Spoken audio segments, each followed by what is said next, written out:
What up, what up, what up, what up, what up, what up, what up, what up, what up, world? It's your boy Amp Dog with another episode of Politicking. Want to thank everybody for tuning in, showing your love. And make sure you tell a friend to tell a friend. Big Amp Dog said, what's the deal? And today, we're going to take it back to, what's his name? Ronnie Oneal, this guy. We're going to take it back to him. He got sentenced today. Uh, what y'all think? But let's look at the video, and I'm gonna commentate. You know, I'm gonna say whatever. You just watch this video. It's a reaction. I'm not sorry for something I didn't do, and I am not sorry for the things I did do. Oh, Mr. Oneal, All right. listen, stop. Stop. All right. Listen to me. You're not going to raise your voice again. I'm not going to raise my voice again. I'm not. I'm glad she checked this nigga because he be Yes, thinking ma'am. that yelling I shit is understand, helping him. But I will say, I'm sorry for your loss.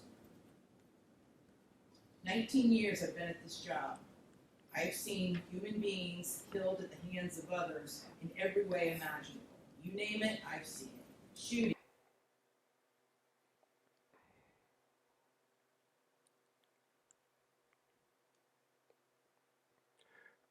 I just want to play this shit back real I quick. am not sorry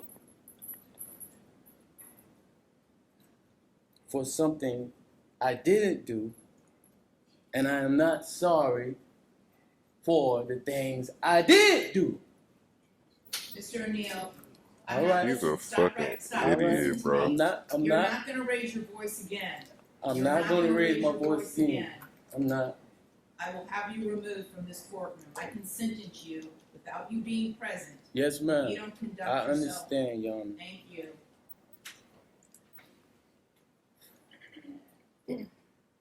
But I will say,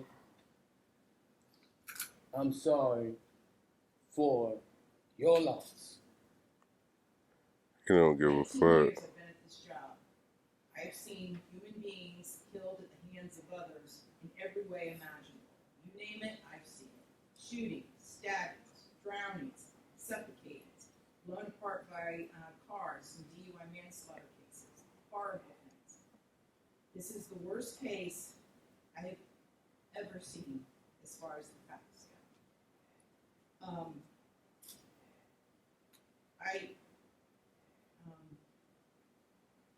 When they fired the person from fire department, and all he could do was sob. It took every ounce I had not to start sobbing too, because there is no way any person with any feeling could have witnessed or seen the photos of what occurred that night and not be haunted for the rest of your life. I know I will be. For the rest of my life, I'll be haunted by what I saw as far as the evidence and just the abject cruelty of it all. The abject cruelty.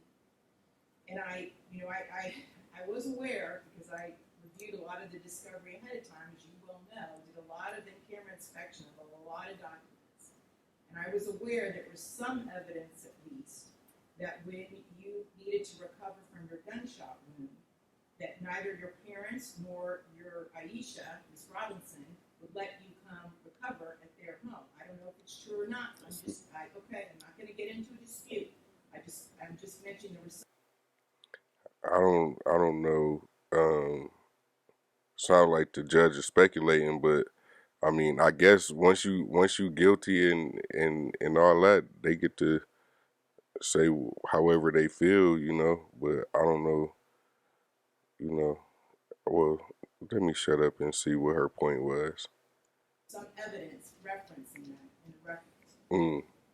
And all I can think about, because I knew that Miss Barron was not with you romantically at the time. And I knew that she just out of the goodness of her heart let you come stay with her.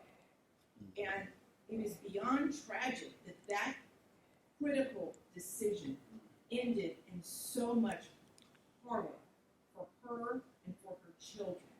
It is unspeakably cruel what happened as a result of that one decision.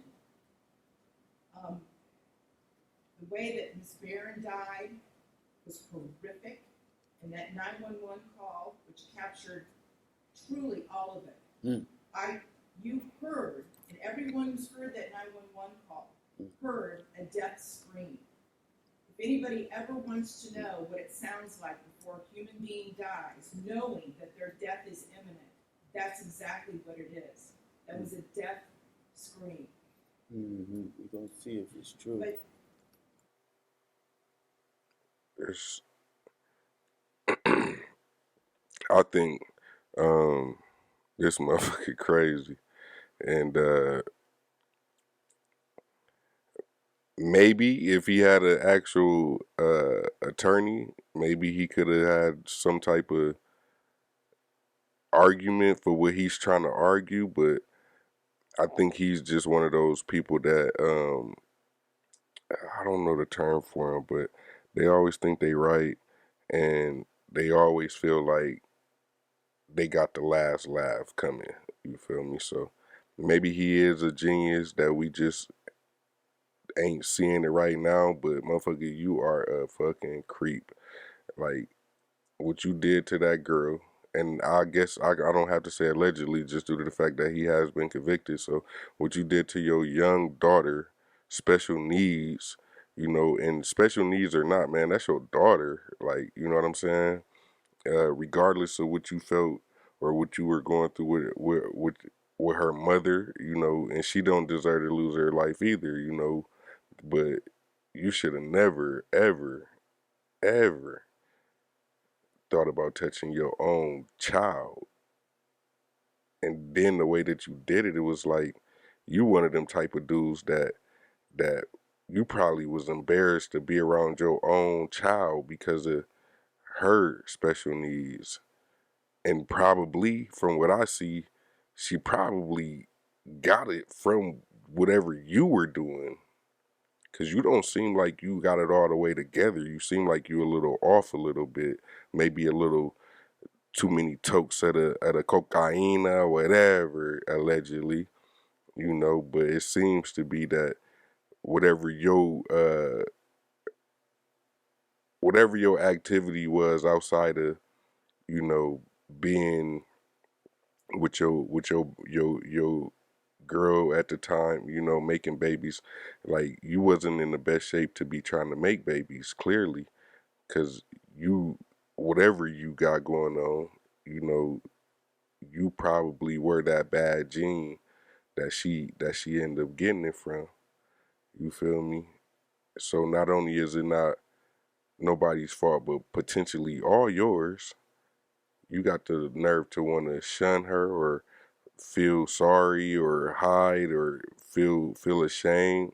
Nigga, that's your flesh and blood. As crazy as you can get up in the middle of a courtroom and talk crazy and act all wild and be free and not care what nobody think about you. That's how you should have been when you had your child. You feel what I'm saying? But clearly you're a monster. You didn't care about your baby, your son, they mom, like like you didn't even care. Like, cause even if you did something to the mom only, you wouldn't have gave a fuck about how your kids would feel about not having a mom. And you look and act like one of them niggas that probably didn't have your mom. You got mommy issues, you know. Like you really crazy. But I want to finish listening to what this judge got to say because it seemed like she about to tell you some shit that you need to hear. what happened to little Ronidia and to little Ronnie, but I'm going to focus on Ronidia because she was special. And you could tell Miss Barron had done everything she could to create a beautiful home for her family. I noticed that the Ronidia's bedroom, before you set it on fire, you could tell she tried so hard to make her feel like a princess. Kenyatta did everything she could. And I noticed too in the kitchen on the refrigerator, she put up magnets that said faith, love, family, hope. And then you know what else happened at the refrigerator during that night? It got. He acting guilty. He look like he want to cry. Don't he look like he want to cry?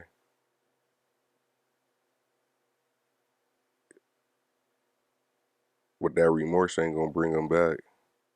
That feeling sorry and want to look sad and honestly, somebody like him, he probably just making them faces, but he probably really fuming inside, angry, mad. Like you see the way he looked at his attorney, like yeah, we gonna see about that. Like he deserved everything that this judge gave him or gonna give him or whatever. He deserved it all. But you know, like I always say, sometimes niggas like these don't need to be in jail. They need to be down in that special place. Down under. Down under, Mike. Splattered with blood all over it due to what happened. Little Ronnie, she couldn't scream, she couldn't run away. And she witnessed what you did to her mother by shooting her mother in the arm with the gunshot. She knew. And the horror that that child suffered. And she already had a life where she was born with challenges regarding her physical and her mental disabilities. But the pain and suffering that she suffered that night at your hands, unspeakable, absolutely unspeakable. And at the moment, that first time you struck her with that hatchet, and little Ronnie testified that all he could see was tears coming out of his sister's face. At that moment, that child knew. She knew she was being betrayed in the cruelest, most tragic and sorrowful way that a child could ever be betrayed. She was being betrayed by her parent, the one person that should be there to protect their children and love them and keep them from harm. And that was the.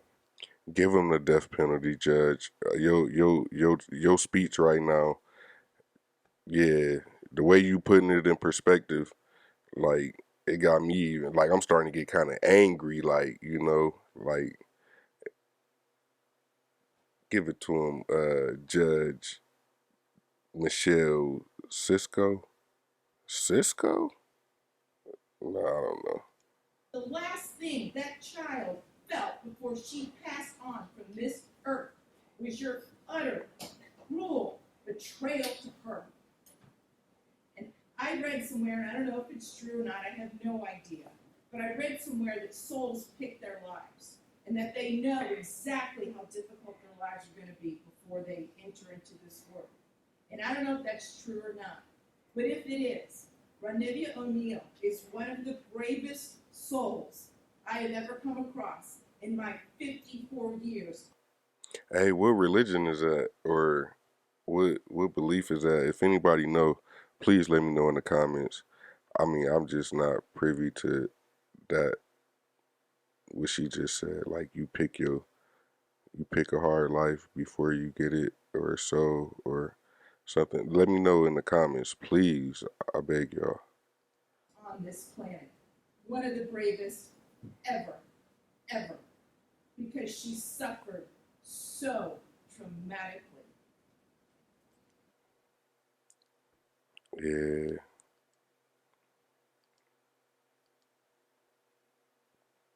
Yeah, I don't know, y'all. I could just hope that this guy, hold on, let me pull up my, it's gonna be my thumbnail, hopefully. But I don't know if this guy necessarily deserved 3 life sentences. Look at him. I need to research how old he is. But yeah, he don't need no 3 life sentences. He need to go to that special place for creeps. You know? You know? Or am I tripping? I don't know. man. It's late. Hey, man, let me know what y'all think in the comments. Like, share, subscribe. Tell a friend and tell a friend. Big Amp Dog said, what's the deal? And as always, protect your family. Protect your kids. Protect your peace. Peace.